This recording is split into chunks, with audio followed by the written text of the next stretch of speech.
afternoon, Dr. Coffey. Uh, Thank you for being with us. So typically, what I guess the question is, why do we need to balance rations?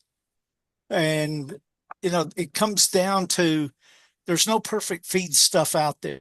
We love our forages. I do as much with forages as I possibly can, but then I get to this time of year where I'm having to depend on hay, and and I buy my hay. I don't put it up myself, and so I wind up getting what I get. And I think many of us are in that same boat. You know, we um, we maximize production with our hay in many cases, and we don't worry about so much about how mature it is, how stemmy it is, whether the animals will eat it or not. And so we feed it, and then the next thing we know, we've got a bunch of thin animals. And why is that? Well, typically, a lot of us are depending on forages that the first limiting nutrient is energy. And we talk about protein all the time. We get protein shoved at us a lot, but generally speaking, when we're feeding a forage-based diet, the biggest deficiency is energy. And so we have to fix that. And so I'm going to very briefly go through what kind of feedstuffs we have that we can use to correct energy deficiencies, and what we're getting from those. Because a lot of times, we feed, well, again, no perfect feed. So some are giving us some benefits, some are causing us some issues. But when we think about energy, we typically think about corn. That's been the dominant energy source that we've fed for many, many years. And the important thing to note is where that energy comes from, because that's ultimately going to impact our animal. Our animal is designed to use grass. The rumen is designed to digest forage, to digest fiber. And so, what happens when we feed other things besides forage or fiber? Well, so the energy comes from starch, and that starch hits the rumen. It ferments very quickly. And the problem is when we feed too much corn, uh, and how much is too much, especially when we start getting up around 1% of body weight. We're really confusing the rumen. Okay, am I supposed to digest starch? Am I supposed to digest fiber? Well, there's different microbes that digest starch from those that digest fiber. And basically you get an acid issue that creates problems. And uh, it, Dr. Salinas or Mohan, either one, if you see a chat pop in that we need to address, please stop me and interrupt me. I don't mind questions on the way as we go. That'd be great. Absolutely, absolutely. Thank you. Okay. All right. Thanks. All right. So keep that in mind as starch confuses the rumen. But we also get some protein from our corn. We get very little calcium, but we get a moderate amount of phosphorus. And this is important when we start balancing diets, because two things. One is phosphorus is a required nutrient.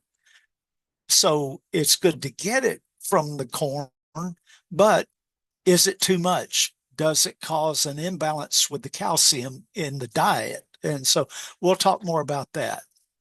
All right. So another thing that some things that we have that are today that we didn't used to have years ago are these byproducts.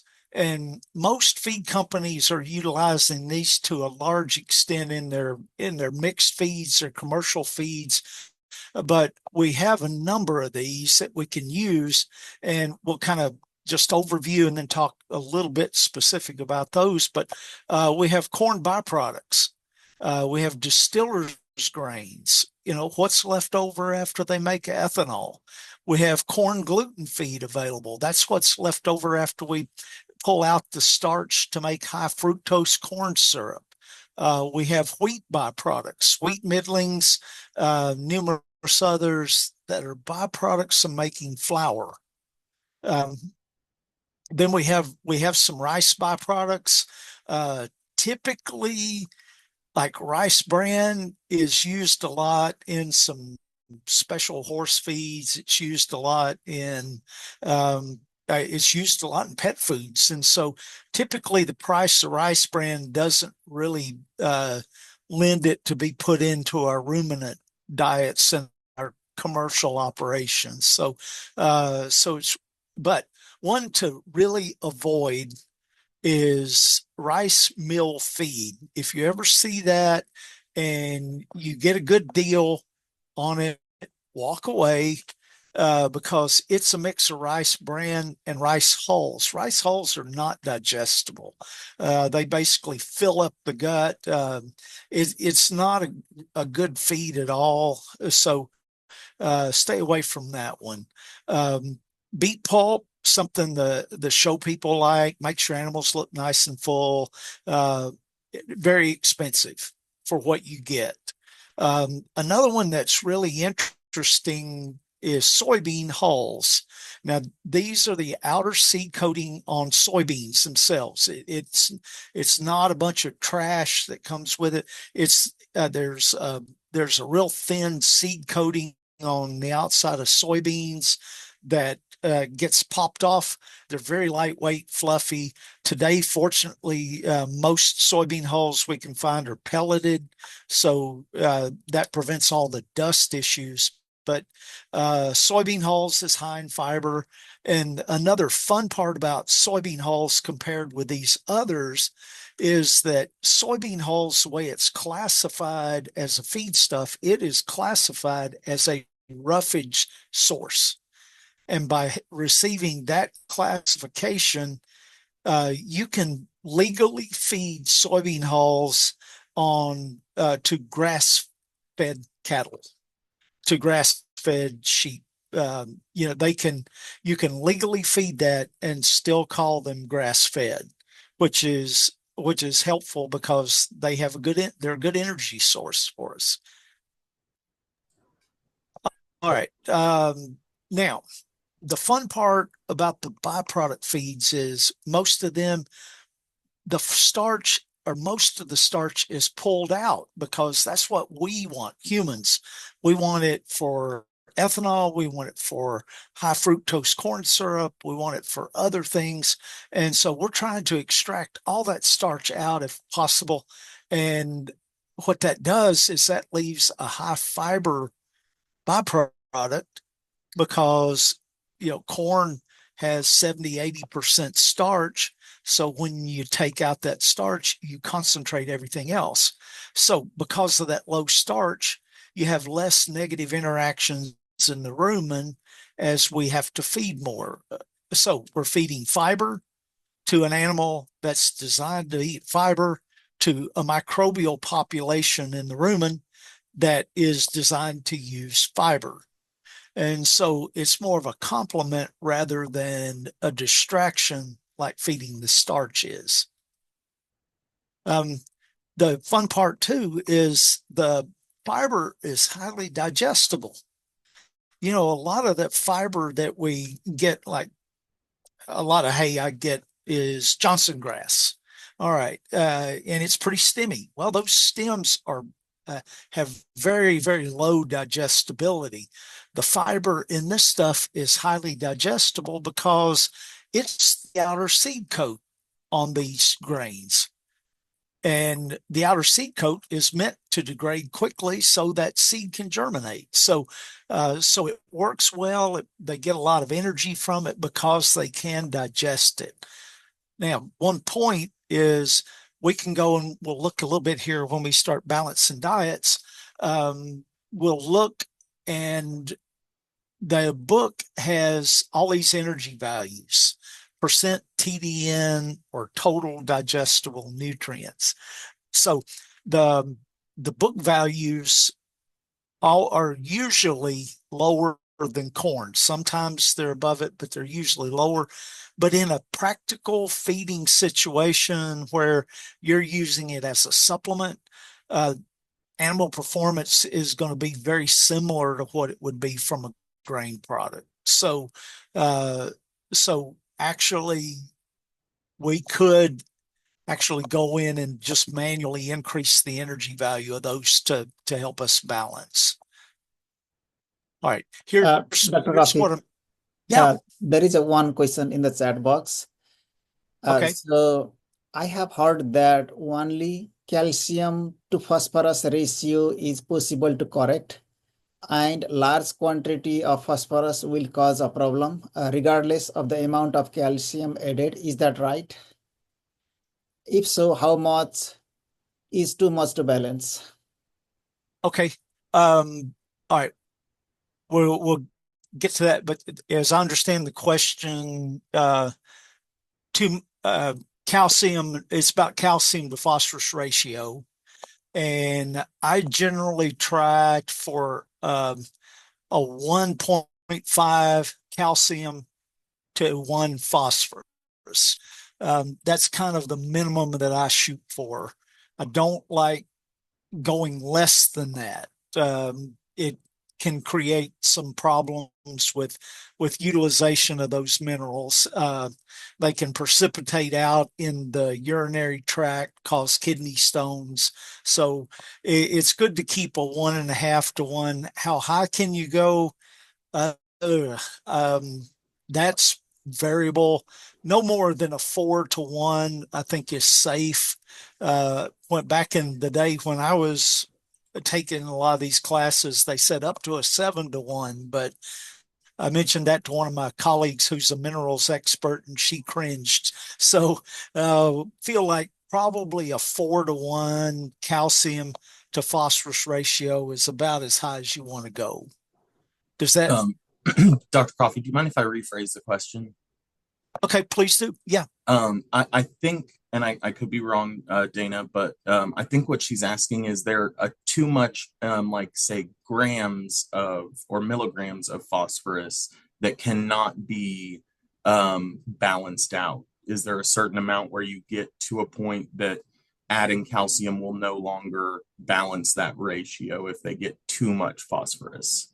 Okay, that's a good question. Not that I know of. I've not seen a situation with the feedstuffs that we're using and the way we're using them. I don't think that's a problem. We can balance that out and we can balance it out with limestone and limestone or calcium carbonate. Basically, it's basically the same thing. And putting too much calcium carbonate in the system is not going to hurt a thing. It's a good calcium source. It's a buffer, so it's not going to hurt in the rumen. So I don't think there's any. I don't think we're going to get into that situation with feedstuffs that we have available. Thank you. So yeah, you might check and see, does that help answer the question? Yeah. Yes, she said yes. Okay. All right. Thanks. All right. So showing these byproduct compositions with corn. Again, TDN is total digestible nutrients. It's what we use as a measure of energy. And if you look down through here, they're all in the 80s. Soybean hulls a little less, but they're probably undervalued when we feed them as a supplement on energy. Protein levels, corn is at 9, wheat mid, soybean hulls are above that.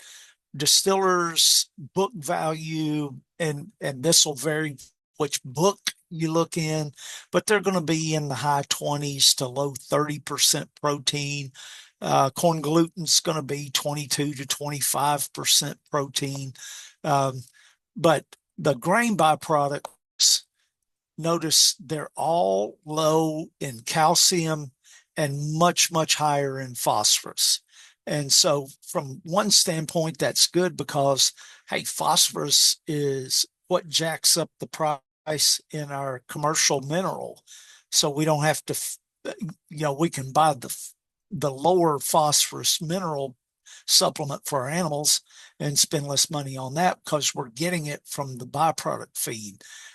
Now, it does, as we just mentioned, we're going to have to balance that out somehow. So, but if we compare these with our requirements, you with twins, 0.34% phosphorus. So all these are above that, or pretty much all except soybean hulls. So something else that we're seeing more of in this area, we have the co-op that I get most of my feed from it's just a 5-way blend. They mix the 5 together. They sell them in bulk. And if we average the 5, we come up with this 84 TDN, 18 protein.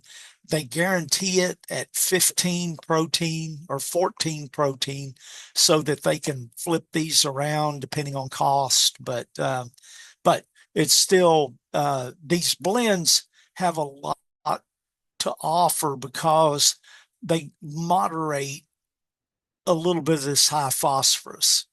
And then they give you a little bit more protein to go along with the soybean hulls and the corn. So the blends are a good choice, and the companies are doing that in a lot of their mixes. So that's so those are good choices. These are not without their problems. Some of the things that we can run into, and again, this is why the blends are a good thing instead of just buying straight up distillers, soybean hulls, etc. Distillers has a lot of fat that can interact, tie up fiber, reduce fiber digestion. It can tie up minerals in the rumen. Also high in sulfur. Corn gluten feed is also high in sulfur. And so that sulfur can actually tie up copper. And we're already we're concerned about a copper toxicity a lot of times in sheep, and we may be tying up a lot of it too. They have a copper requirement, so we have to be careful with that. All the grain byproducts are high in phosphorus, as we've talked about. So those are some of the disadvantages. So trade-offs. They're a great energy source. A lot of them are high in protein, but we do have those mineral imbalance issues. So those are some things that we can talk about there. All right. Now is probably a good time to slip in 2 or 3 of those questions if you want to. I will go with the first poll.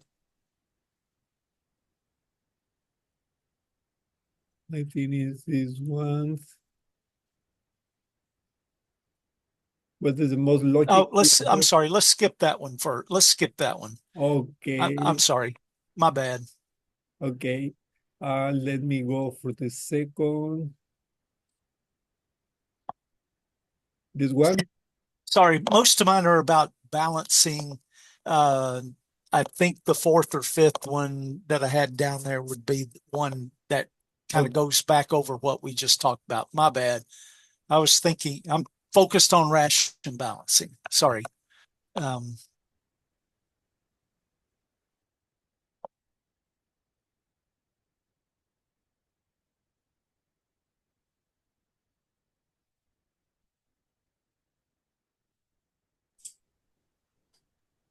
Dr. Salnas, you are muted. Yeah. Okay. This is a Yeah. Yeah. Okay. Okay. Yeah, that's a good one to use. Okay.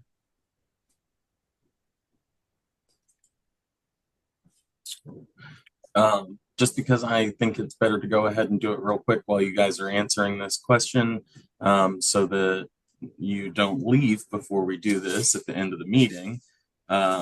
We are going to do a small raffle from the first and second of our meeting, of our webinars for the attendees. So if you attended the first or the second webinar, your names are in my special cup. Don't make fun of me. My cousin bought it for me. And so I'm going to draw a name really quick and let you guys know who won from the first meeting. And then when we do the second poll, I'll draw the second name. And I Looks make like a Miss point. Teresa Crowley won our first book. Miss Crowley, if you're here, you can send me your email address. If not, I will reach out to you. Gabriel, can you type the name in the chat box? Yeah. That... And when we do the second poll, I will pull the second name from last week.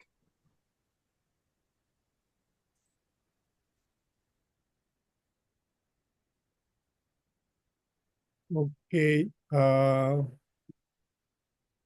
will end in the poll now. There are some other people. Seems like probably some of them. Well, there are some people answering the question now.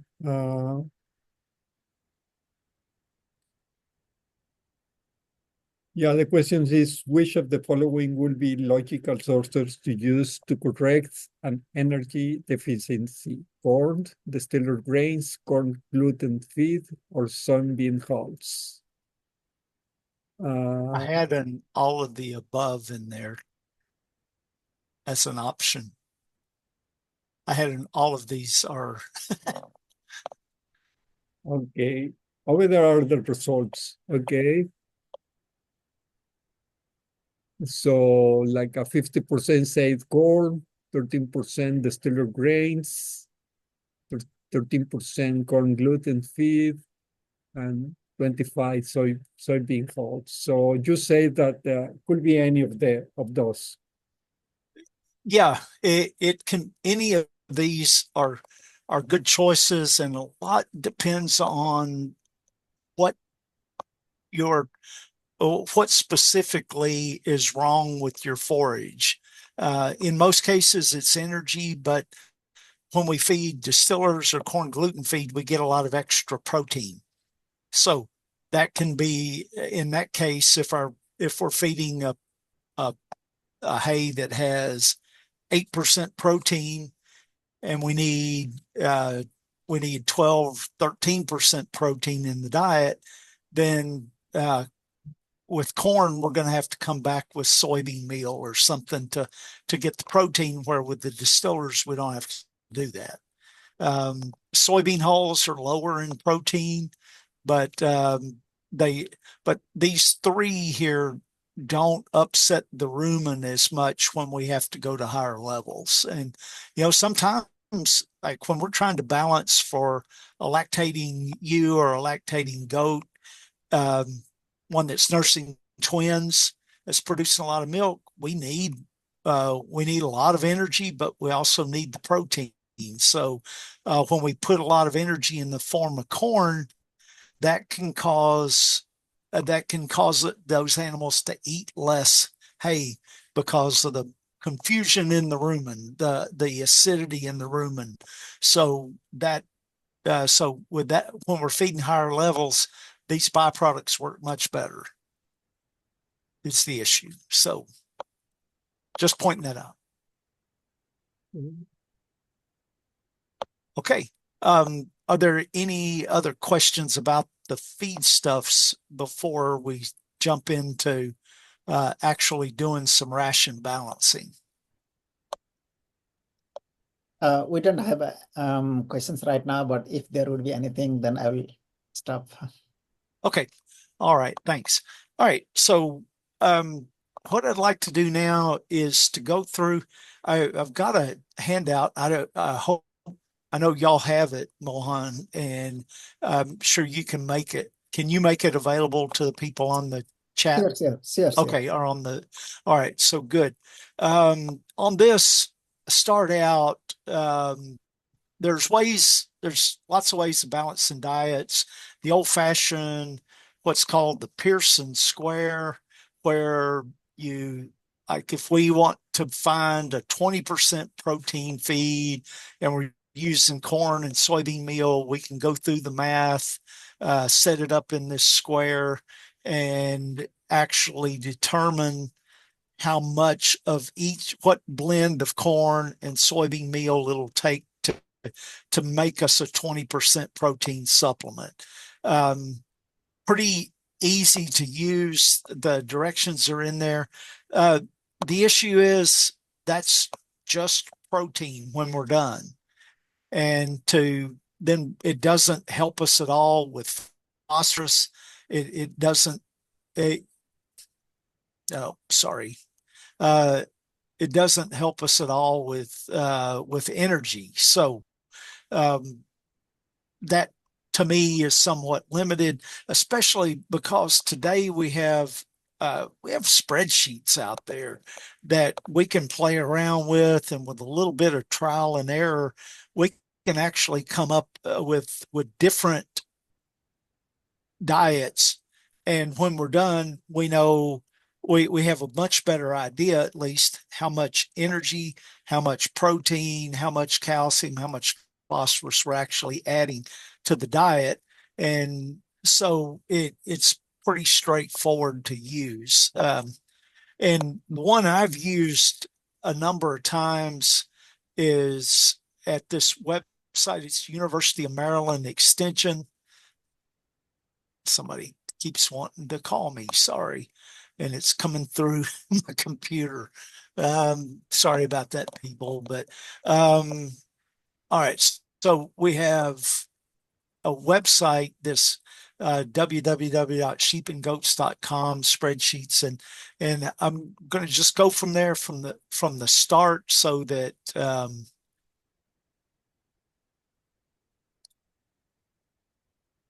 you can see how it looks, how to get there. When we all right, so we have our small ruminant website here, and if we scroll down, there's some nutrition. There's a lot of different enterprise budgets, etc. But there's a UME sheep ration evaluator. There's also a dairy goat evaluator. There's also a meat goat evaluator. So we can look at diets, and they have the latest nutrient requirements plugged into them so that we can access. So I'm just going to work through that. Hopefully you saw when I click on it, it downloads it directly. So you have access to this Excel spreadsheet. So I'm going to blow this thing up so that you can see it better. Is that large enough down here? You can see the print. Yes. Okay. All right. First thing we have to do is click Enable Editing. So now we can actually work on it. All right. So the first page that pops up is the introduction. And let me just go ahead and blow that up to the full screen. It's all the introduction, and there are actually step-by-step instructions here that you can use. I've got them also in that document that I've printed off. I've got a few little things, because there are a few little quirks with this that helps to be aware of. So I want to go through and kind of show you maybe what some of those are. So, but it's got all these tabs at the bottom. It's got maintenance, pregnancy. These are requirement tables that we can go to eventually. But first thing we're going to do is we're going to click on this feed inventory, because here are the feedstuffs that we're actually going to use when we're trying to balance the diet. And so we want to look on there, and we want to see that's what happened to be loaded when we called it up. Now, we may want to use something different. Let's leave corn in there. I don't know who has access to barley without paying out the nose. So, but we've got an orchard grass hay here that is 10% protein. That may fit just fine with what you have. If it does, if your hay looks close to that, use these values. I don't have a protein pellet, but so I want to pull in two other feedstuffs.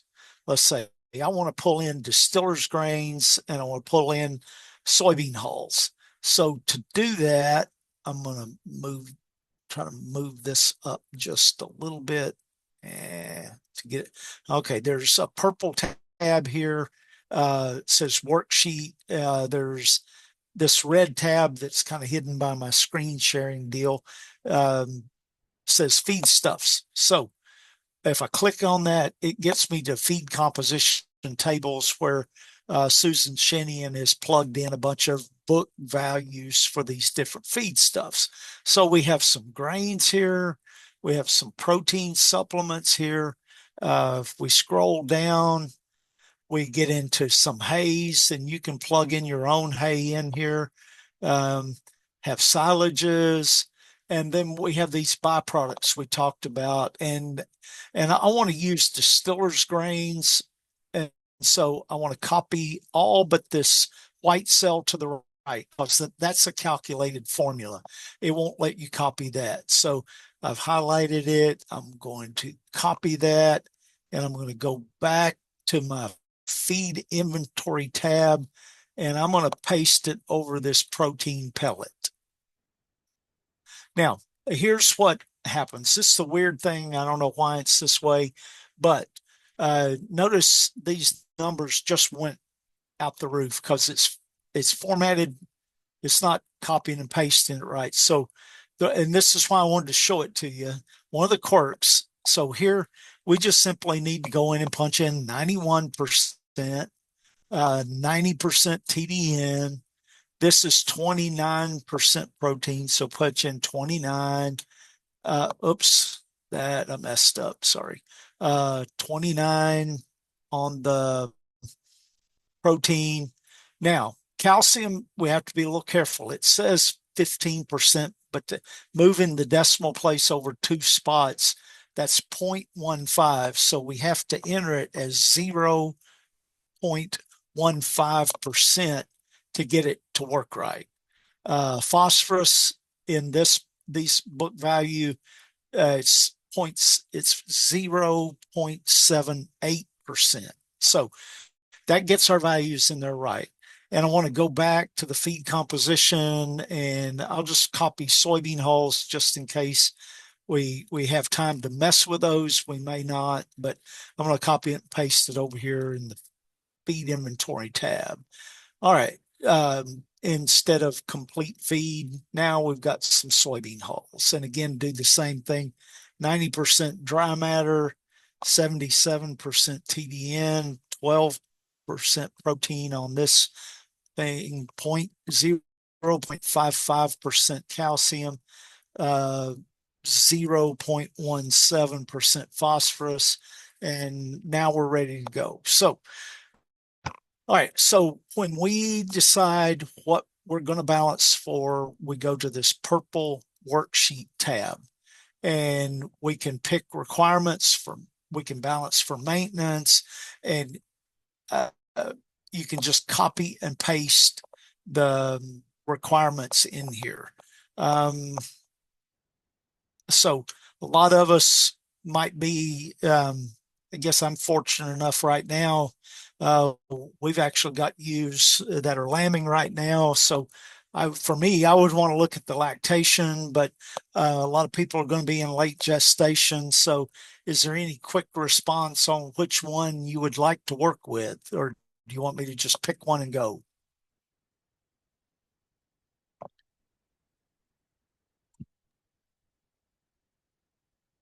I think gestation will be good now. Most of the animals will be pregnant.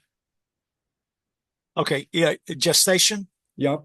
Okay, all right. So we go back to our gestation pregnancy tab down here at the bottom, and we pick what stage of gestation, what we're expecting. Early gestation requirements are really low. When we're balancing rations, I usually like to have more of a challenge. And so let's pick late gestation twin lambs. How about 132 pound lamb, 132 pound ewe in late gestation, and we're expecting twins. So I'm going to pick that one. All right, so we copy the yellow cells. We copy those, and somewhere we need to write down that 3.63. This is another quirk of the program. It irritates me that we don't have that we can move over, but hey, sometimes I guess beggars can't be choosers, can they? So, all right, so we're going to plug those requirements in down here in these yellow cells. Hit paste. All right, so that happened to be what was there.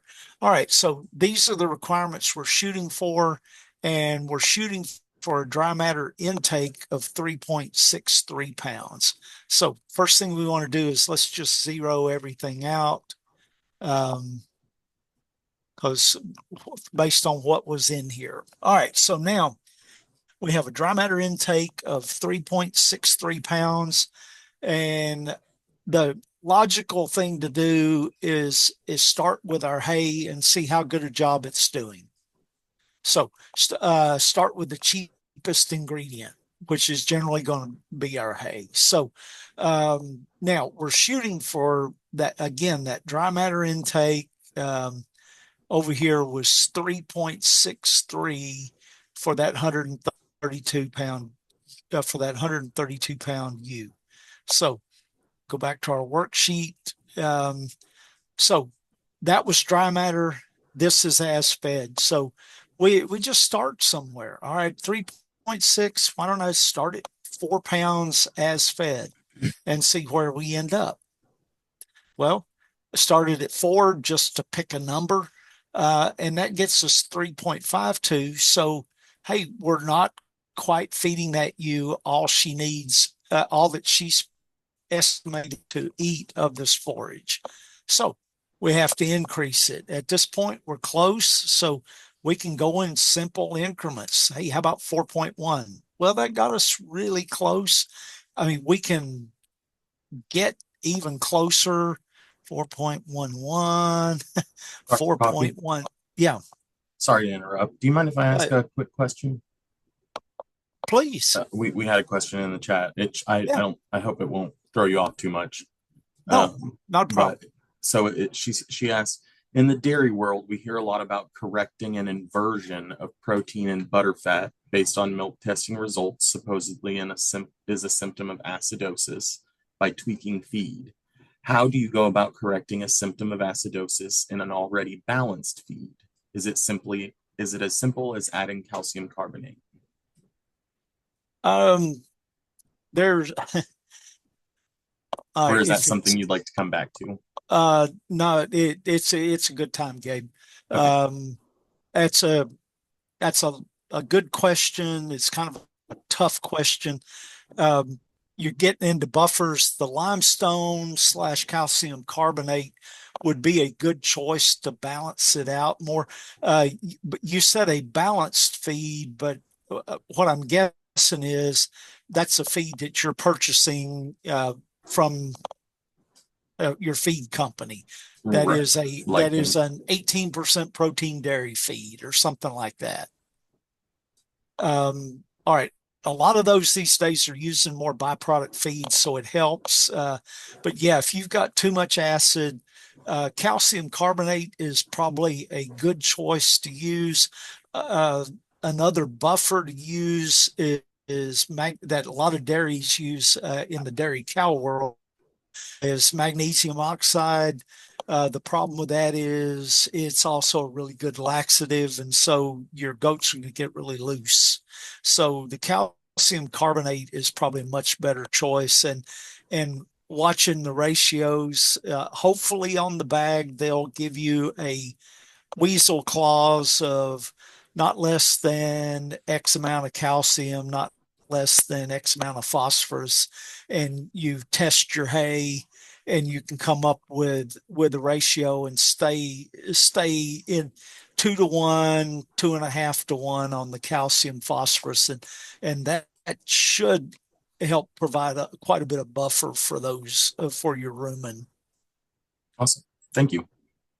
Okay, if that's not good enough, chat in again and interrupt me.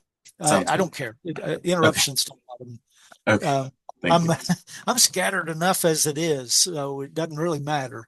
All right, so like I say, we come back to this 4.1, and I went to 4.12 just to show, hey, we can get exact if we want to, but we don't have to.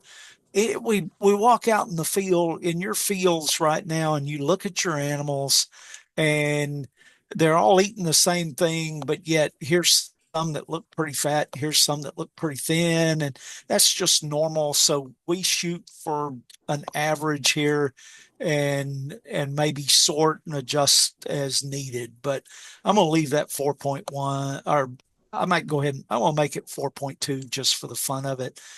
So we're a little high on intake, but we're probably going to correct that here in a little bit. So, all right, so we get their intake estimated first, take a look. Okay, how good a job is this forage doing for us? Well, we're providing 2.18. They require 2.4. We go to energy first. Logical balancing order is, do energy first. And there's good reasons for that, because when we come in with some of these byproduct feeds, they're going to have protein with them.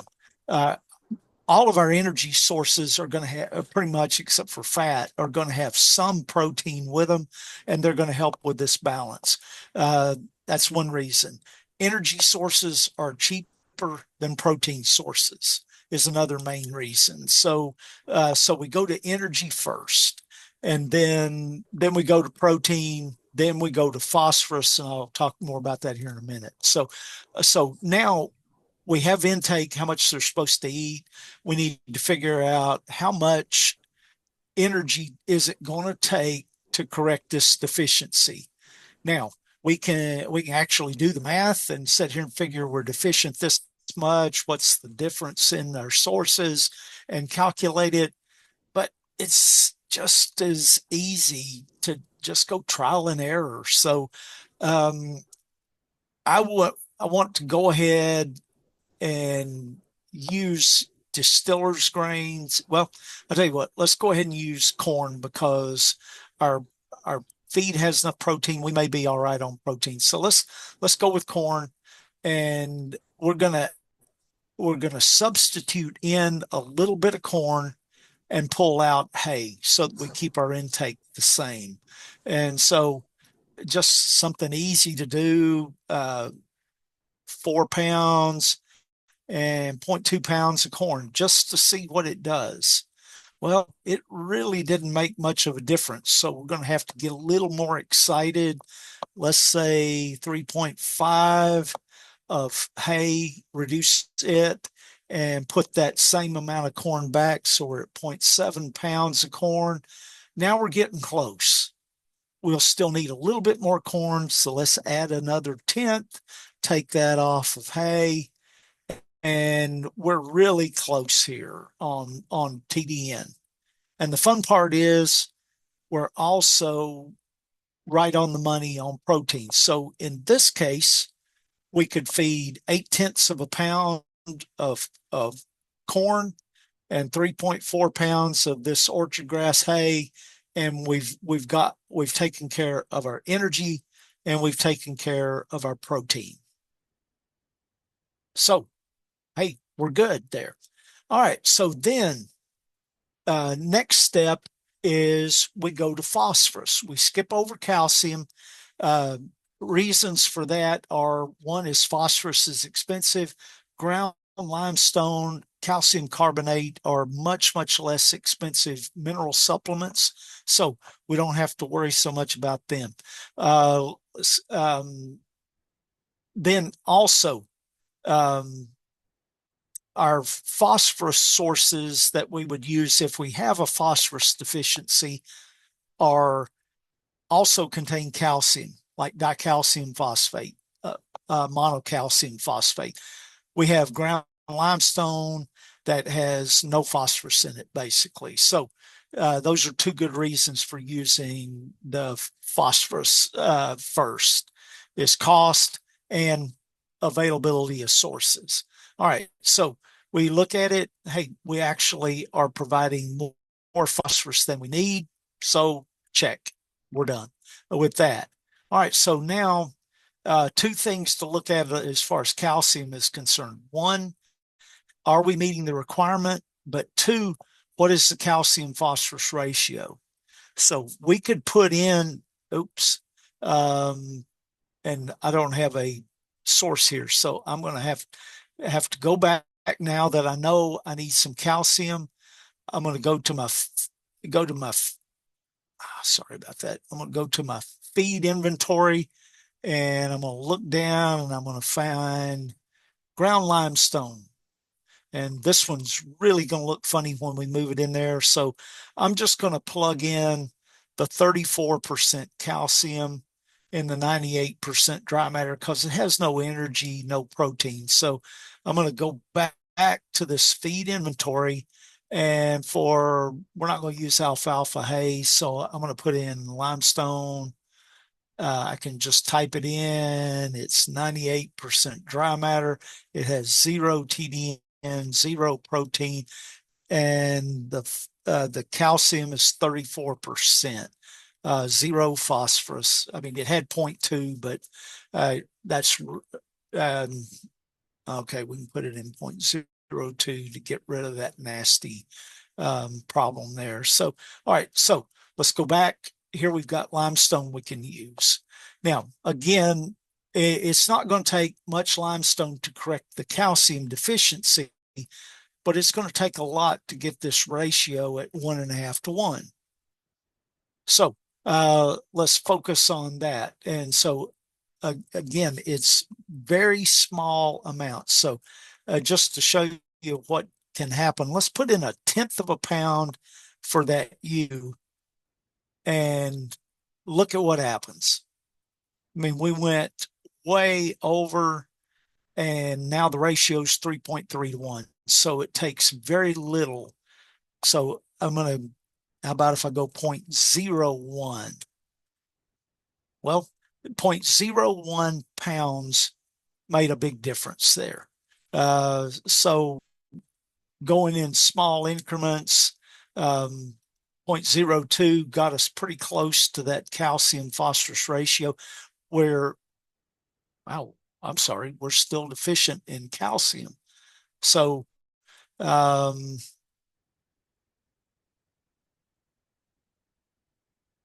okay, generally speaking, it's the other way. We get the calcium requirement, and the calcium phosphorus ratio is still too low. So, all right, so putting in 0.03 was too much. So 0.025, we just kind of trial and error till we get it where we want it. We would wind up taking that amount. We can take it out of the hay if we want to, because now we're feeding a little bit too much, probably more than they're going to eat. So we need to take it out of something. So let's take it out of the 3.37. Anyway, so we're close on intake. We're a little low on energy. Probably the animals probably won't notice. Protein is good. Now we're slightly high on calcium.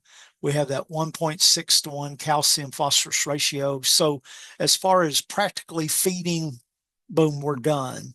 Now, the big issue is, okay, how do we feed this limestone? Well, personally, I go out and as I'm scooping out the feed in a bucket to feed them, I basically put that in as I'm scooping the feed, or top dress it on the feed bunk, and do it that way. They go ahead and eat it, so it's not an issue. But the big thing is making sure and getting that in there. And so I'm looking at my watch. I don't know how much time we have left. I think we're pushing pretty close. So what I'd like to do now is to put in say question 2, maybe. I Okay. had a while Or he or does. do you want to just, I'm sorry, Gabe.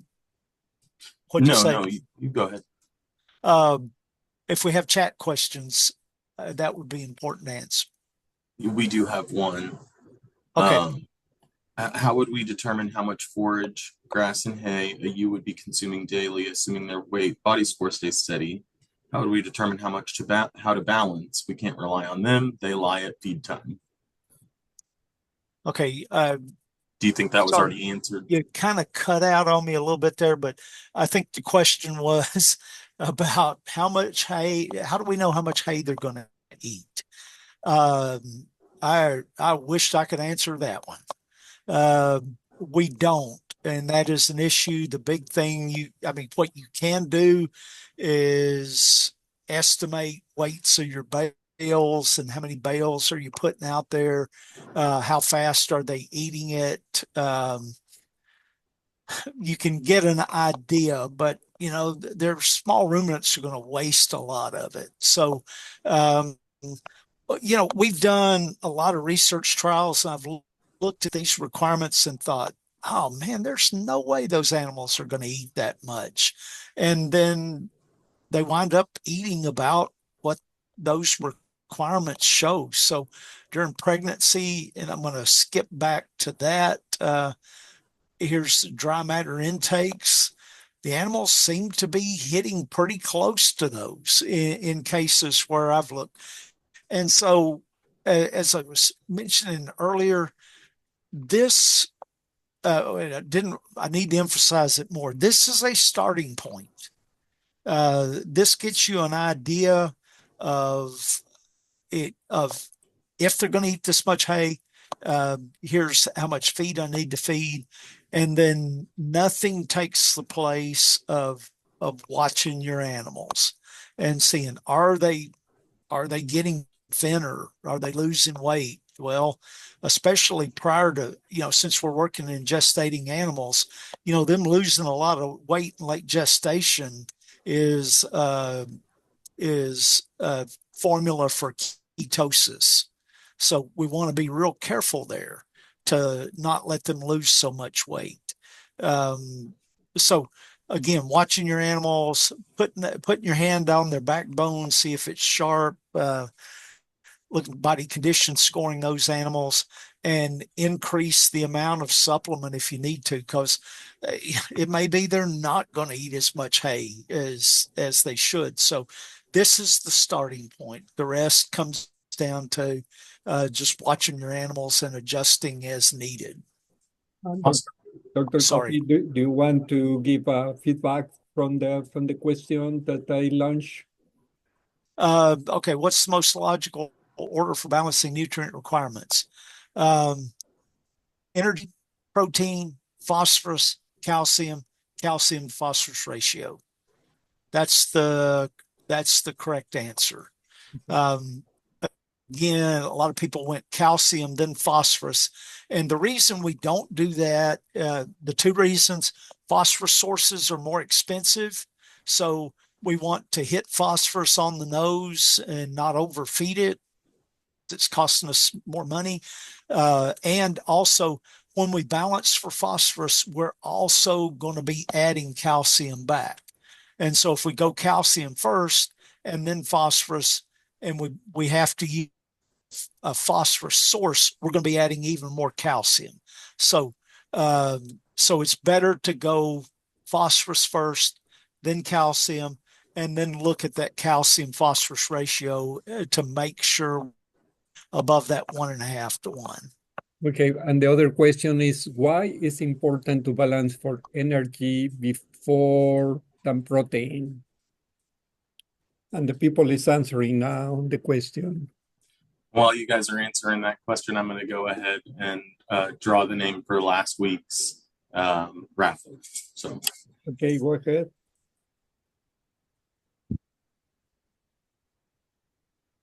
Amanda Taylor. Okay, good. So I'll put that in the. what are the books, Gabriel? So I have a couple different books here, and I will send you guys the email, but just so that the other people who are in the meeting can see. This is, I don't know if you can see it. Let me see if I can turn off my blur. I'll read the titles of the books. Pipestone's Veterinary Guide to Sheep and Goats.